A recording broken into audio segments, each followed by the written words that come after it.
How to delete games on PS5. First of all, you want to go to the home screen of your PlayStation 5 controller. You can do that just by pressing the PlayStation logo in the middle of your controller. Then you want to scroll along the top until you see Settings.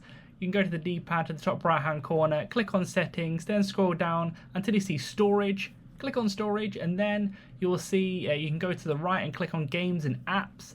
In the Games and Apps section, all you're going to want to do is scroll to the game you want to delete. Just go ahead and tick the game just by pressing the X button on the game you want to delete. So I'm going to delete Gran Turismo here, so just go ahead and click on that. And on the right hand side there at the bottom, you can click on Delete. Then you want to click on OK. Then it should take a few seconds to delete. You can do that to multiple games, just doing the exact same thing. So delete as many as you need. You want to know if you're trying to download a new game, you'll need to free up storage space like so.